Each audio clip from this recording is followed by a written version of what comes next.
اسٹیفیٹس کے معزز دوستو، السلام علیکم۔ ناظرین، اللہ کے رسول ہونے کے ناطے ہمارے پیارے نبی حضرت محمد صلی اللہ علیہ وسلم کی بنیادی ذمہ داری یہ تھی کہ آپ دین الہی کو بیان کریں اور قرآن مجید کی تشریح اور تفسیر کریں۔ در حقیقت سنت مبارکہ کو قرآن مجید کی تشریح اور تفسیر ہی کہا جاتا ہے، اور آپ صلی اللہ علیہ وسلم کا نبی ہونا لوگوں کو اپنی ضروریات دینی اور دنیاوی کے سلسلے میں آپ کی طرف رجوع کرنے میں مانع نہ تھا، کیونکہ دونوں جہانوں کی سعادتوں کا حصول حضور پاک صلی اللہ علیہ وسلم کی تعلیمات پر عمل کرنے پر منحصر تھا، اور حضور پاک صلی اللہ علیہ وسلم کا صفات حسنہ اور فضائل و کمالات انسانی میں اتم ہونا اس بات کا سبب بنا کہ لوگ اپنی زندگی کے اختلافی مسائل اور مشکلات میں آپ صلی اللہ علیہ وسلم کو نمونہ قرار دے کر آپ کی سیرت طیبہ سے مستفید ہوں، اور آپ صلی اللہ علیہ وسلم کی یہ مقبولیت اللہ تعالیٰ کی طرف سے آپ کو بنی نوع انسان کی ہدایت کا سرچشمہ قرار دینے اور آپ صلی اللہ علیہ وآلہ وسلم کو سب سے زیادہ افضل اور بہتر قرار دینے کی وجہ سے ہوئی،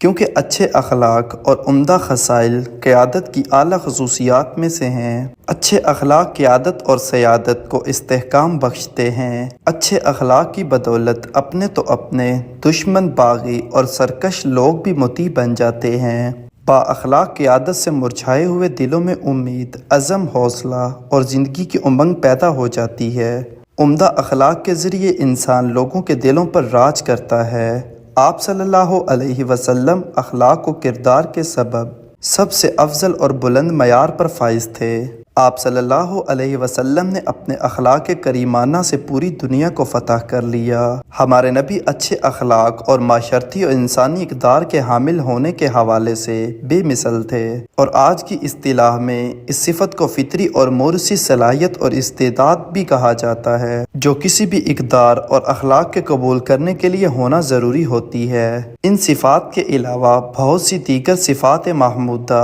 اور اعلیٰ امتیازی خصوصیات میں آپ صلی اللہ علیہ وسلم باقی انسانوں سے جدا تھے۔ بس انہی اعلیٰ صفات اور کمالات کی وجہ سے نبی اکرم صلی اللہ علیہ وسلم کو اللہ تعالیٰ نے منتخب فرمایا، اور اللہ تعالیٰ نے آپ صلی اللہ علیہ وسلم کی اطاعت کو اپنی اطاعت قرار دیا، جیسا کہ قرآن مجید کی سورہ نساء میں اللہ تعالیٰ فرماتے ہیں، جس نے رسول کی اطاعت کی اس نے اللہ کی اطاعت کی، اور جس نے منہ پھیر لیا تو ہم نے آپ کو ان کا نگہبان بنا کر تو نہیں بھیجا۔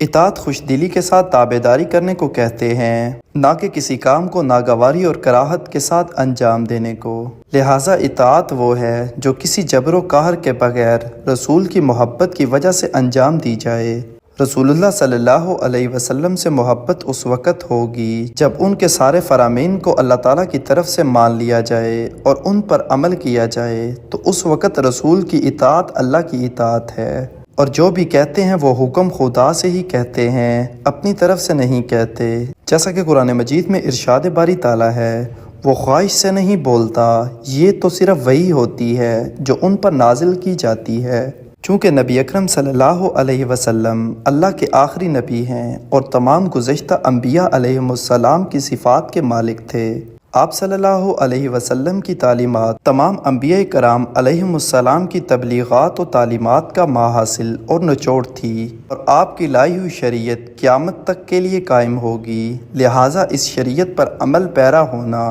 قیامت تک آنے والے تمام انسانوں کے لیے دونوں جہانوں کی فلاح اور کامیابی کی ضمانت ہے۔ آپ صلی اللہ علیہ وآلہ وسلم نے اسلامی معاشرے میں ایک ایسا عادلانہ اور منصفانہ نظام نافذ کیا جس کی بنیاد قرآن حکیم کی الہی تعلیمات تھی، اور آپ اللہ تعالیٰ کی طرف سے تمام عالمین کے لیے بشیر و نذیر تھے، اور آپ صلی اللہ علیہ وسلم نے اللہ کے حکم سے روئے زمین پر ایک ایسی الہی اور حکیمانہ حکومت قائم کی جو عام انسانوں کی طرف سے بنائی گئی حکومتوں سے یکسر مختلف تھی، اور جس حکومت کے سربراہ اور قائد اور مسئول اپنے کردار، رفتار، گفتار میں وحی الہی کے تابع تھے، اور جن کے بیان کردہ احکام من جانب اللہ ہوتے تھے۔ چنانچہ ایسی قیادت اور رہبری دنیا اور آخرت دونوں میں انسانوں کے لیے یکساں مفید تھی۔ نبی اکرم صلی اللہ علیہ وسلم نے اپنے معاشرے کی اسی نہج پر تربیت شروع کی جس نہج پر پروردگار عالم نے آپ صلی اللہ علیہ وسلم کی تربیت کی تھی۔ آپ صلی اللہ علیہ وسلم نے انسانیت کی تربیت کا آغاز ویسے ہی کیا تھا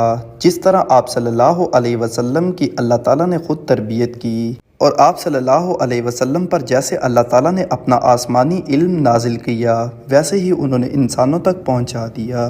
آپ صلی اللہ علیہ وسلم نے معاشرے کو سیاسی، اقتصادی، مالی، معاشی، عسکری، فکری اور علمی اعتبار سے تربیت کی اور تمام معاملات میں معاشرے کو اس مقام پر پہنچایا کہ وہ مختصر سے عرصے میں جہالت، تعصب، توہمات اور خونخواری سے نکل کر ایک ایسے تعلیم یافتہ، پرامن، حقیقت پسند، مہذب اور متمدن معاشرے میں بدل گیا جس کی تاریخ میں کوئی مثال نہیں ملتی۔ یہ تمام تر سعادتیں اور کامیابیاں اس لیے ممکن ہوئی کہ تمام مسلمان آپ صلی اللہ علیہ وسلم کو نمائندہ الہی سمجھتے تھے جو عصمت کی منزلت پر فائز تھے اور تمام تر ممکنہ انسانی غلطیوں اور لغزشوں سے مبرا اور پاک تھے، جن کی طرف سے بیان ہونے والے احکامات اور ہدایات حقائق پر مبنی تھے، جن کی اطاعت کو اللہ تعالیٰ نے سب پر فرض کیا ہوا تھا اور جن کو خداوند متعال نے تمام مسلمانوں پر ان کی اپنی جانوں سے زیادہ تصرف کا حق دیا ہوا تھا اور دینی معاملات میں مورد اعتماد قرار دیا۔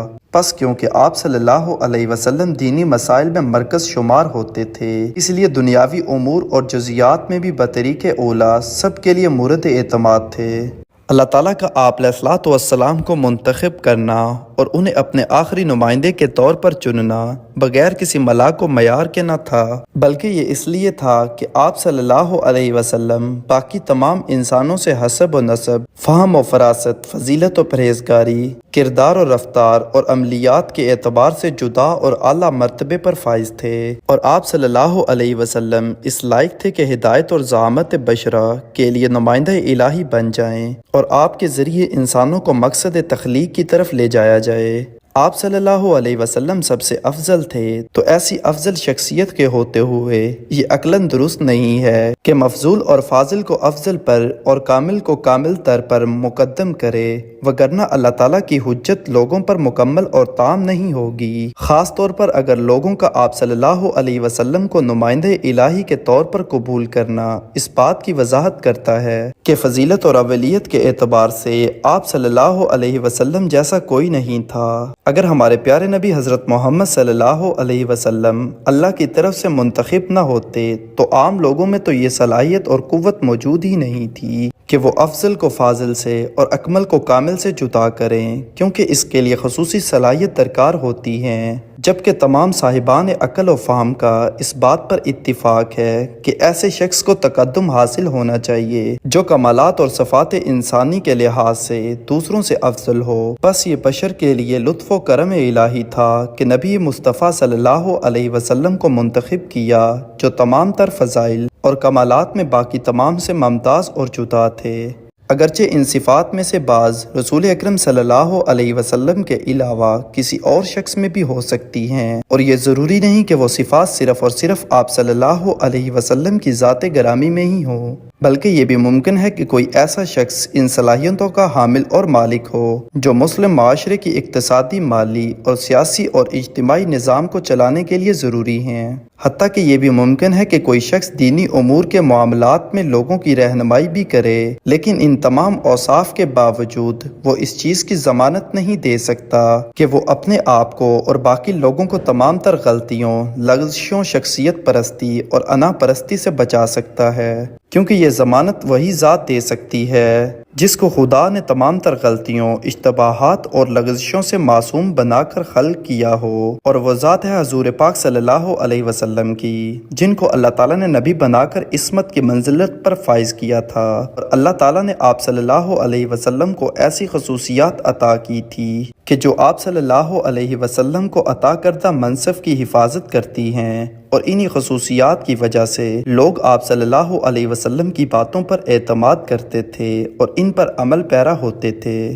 انہی کمالات، خصوصیات اور فضائل کی وجہ سے آپ صلی اللہ علیہ وسلم کے پاس سے ایک سے زیادہ ایسے مناسب موجود تھے جو کسی دنیاوی بادشاہ کے پاس موجود نہ تھے۔ اس کے ساتھ ہی آپ صلی اللہ علیہ وسلم لوگوں میں اس قدر مقبول ہوئے، لوگ بلا چوں چرا آپ صلی اللہ علیہ وسلم کی باتوں پر عمل کرتے تھے۔ یقیناً آپ ایک طرف تو معصوم نبی تھے، جبکہ دوسری طرف قرآن کی کلی دستورات، جزیات، اصول اور مبادی قرآن کے شارح اور اس کے عملی تفسیر بھی تھے۔ آپ صلی اللہ علیہ وسلم حقوق الناس اور ان کے واجبات کی بہت زیادہ پاسداری کیا کرتے تھے۔ بے شک آپ صلی اللہ علیہ وسلم کی سیرت، جسے سنت نبوی صلی اللہ علیہ وسلم کہا جاتا ہے، لوگوں کے لیے نمونہ عمل تھی۔ اور اب قیامت تک اللہ تعالیٰ کے احکامات قرآن مجید کی شکل میں اور نبی پاک صلی اللہ علیہ وسلم کے طریقے اور ارشادات سنت کی شکل میں انسانیت کے سامنے رہیں گے، اور انہی دو چیزوں کی بنیاد پر انسانیت کے درمیان جنت اور جہنم کا فیصلہ کیا جائے گا۔ اللہ تعالیٰ سے دعا ہے کہ اللہ تعالیٰ ہمیں اپنے حکموں پر نبی پاک صلی اللہ علیہ وسلم کے طریقوں کے مطابق چلنے کی توفیق عطا فرمائے۔ ناظرین گرامی، یہی تھی ہماری آج کی ویڈیو۔ اگر آپ کو ویڈیو پسند آئی ہو تو اس کو لائک اور شیئر، جبکہ چینل کو سبسکرائب کر دیجئے گا۔ آپ سے بہت جلد ملاقات ہوگی کسی نئی معلوماتی اور تاریخی ویڈیو کے ساتھ۔ اللہ حافظ۔